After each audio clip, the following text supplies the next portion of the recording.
Welcome back to our channel மாணவன் ஆசிரியர். இந்த விட நம்ம என்ன டேட் பார்க்க போகிறோம்னு பார்த்தீங்கன்னா, இரண்டாம் பருவ தேர்வு தொகுதறி மதிப்பீடு 2024 7th ஸ்டாண்டர்ட் பிடி எக்ஸாம் தமிழ் மீடியத்துக்கான கொஷின் பேப்பர் உடற்கல்வி. மொத்த மதிப்பெண் வந்து பார்த்தீங்கன்னா 30. இதில் கோடிட்ட இடம் வந்து பார்த்தீங்கன்னா கொடுத்துருக்காங்க. ஒரு 5 ஃபில்லப்ஸ் வந்து பார்த்தீங்கன்னா இருக்குது.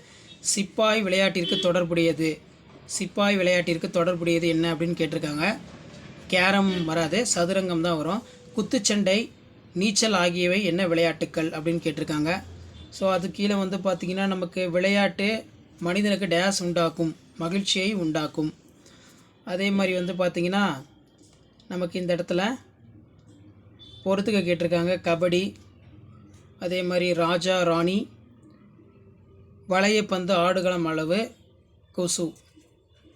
சரியான விடையினை தேர்ந்தெடுத்து எழுதுக. 5 into 1 5. So choose the correct answer பார்த்துக்கோங்க. அதே மாதிரி எவையேனும் 2 வினாவிற்கு விடையிலி. தடகளம் பற்றி சிறுகுறிப்பு வரைக. சதுரங்க பலகை பற்றி எழுதுக. தொடர் ஓட்டம் என்றால் என்ன? எவையேனும் ஒன்றனுக்கு மற்றும் விடையிலி. வளையப்பந்து, ஆடுகளம் படம் வரைந்து அதன் அளவுகளை குறிக்கவும். உன் பள்ளியில் நடைபெற்ற விளையாட்டு விழா பற்றி 10 வரிகளில் எழுதுக. ஸோ இதான் வந்து பார்த்தீங்கன்னா 7ஆம் வகுப்பு பிடி இரண்டாம் பருவ தேர்வு தொகுதறி மதிப்பீடு 2024க்கான கவர்மெண்ட்டோட official original question paper. So முடிஞ்ச வரைக்கும் வீடியோ ஃப்ரெண்ட்ஸுக்கு ஷேர் பண்ணுங்கள். மாணவன் ஆசிரியர் யூடியூப் சேனல் சப்ஸ்கிரைப் பண்ணி கீழே இருக்கிற பெல் ஐக்கானை ப்ரெஸ் பண்ணி சப்போர்ட் பண்ணுங்கள். ஸோ அடுத்தடுத்து நிறைய கொஷின் எல்லாமே வந்து பார்த்தீங்கன்னா அப்டேட் பண்ண போகிறேன்.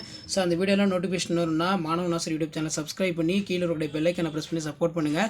ஸோ கண்டிப்பாக ஆஃப் எடிக்கும் second term summative examination prepare ஆகிறதுக்கு ஸ்டூடெண்ட்ஸ் உங்களுக்கு இந்த கொஷின் பேப்பர்லாம் ரொம்ப யூஸ்ஃபுல்லாக இருக்கும். ஒரு ஐடியா தான் கொஷின் பேப்பர் எப்படி இருக்குது, என்ன மாதிரி எடுத்திருக்காங்க, ஸ்போர்ட்ஸ்க்கு என்னென்ன இம்பார்ட்டன்ட் கொடுத்துருக்காங்கன்னு சொல்லி ஜஸ்ட் நீங்கள் அனலைஸ் பண்ணுறதுக்கு, அண்டர்ஸ்டாண்ட் பண்ணுறதுக்கு வீடியோ யூஸ்ஃபுல்லாக இருக்கும். வீடியோக்கு ஒரு லைக் கொடுங்க. அடுத்தடுத்த வீடியோ அப்லோட் பண்ணுறதுக்கு எங்கள் டீம் மெம்பர்ஸ்க்கு ஒரு மோட்டிவேஷனாக இருக்கும். வீடியோக்கு மட்டும் ஒரு லைக் பண்ணிட்டு பாருங்கள். தேங்க்யூ.